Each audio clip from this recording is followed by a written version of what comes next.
What does it take to become a great saint? You know, when you think of saints, you think of fireworks, mystical visions, all sorts of things. But what does it take to become a great saint? On Thursday, we celebrate the feast of Saint Monica. Saint Monica is most famous as being Saint Augustine's mother, but she is a great saint in her own right. So what makes her a great saint? Saint Monica was a Christian, but when she was young she had an arranged marriage, and that marriage was to a pagan, and his name was Patricius. Now Patricius wasn't a particularly good guy. He was quite promiscuous, and he was prone to having a bad temper, so it wasn't a very good match. And when she was living at home, Patricius's mother came to join them, Saint Monica's mother-in-law, and she was quite a cantankerous lady.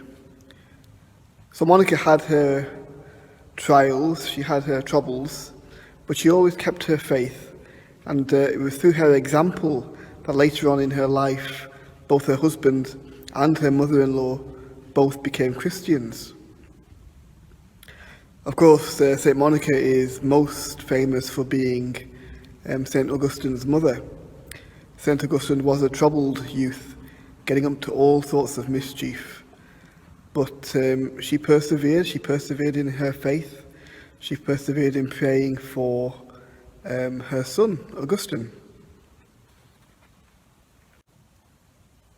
I found a passage in a book which speaks of Monica's devotion to her son Augustine. And it says that when Augustine was 29, he decided to go to Rome to teach rhetoric. Monica was determined to go along.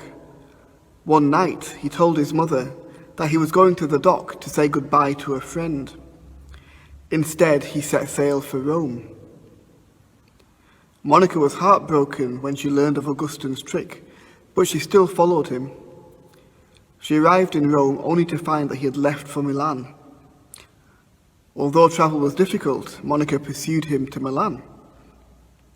In Milan, Augustine came under the influence of the bishop, St. Ambrose, who also became Monica's spiritual director. She accepted his advice in everything and had the humility to give up some of the practices she had become second nature to her. Monica became a leader of the devout women in Milan, as she had also been in her home village. She continued her prayers for Augustine during his years of instruction. At Easter 387, St. Ambrose baptized Augustine and several of his friends.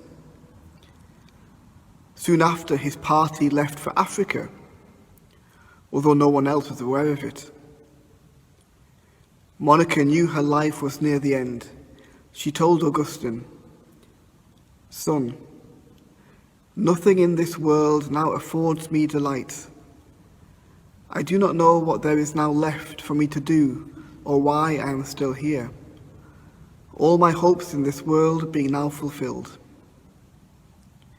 She became ill shortly afterwards and suffered severely for 9 days before her death.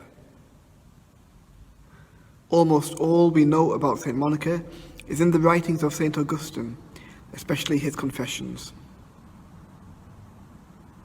So what made Saint Monica a great saint? It was her steadfastness in keeping the faith, her steadfastness in following Jesus.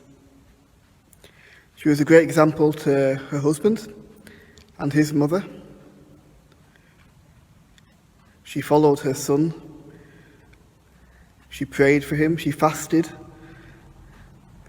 And then prayers eventually paid off, and he became another great saint of the church, Saint Augustine.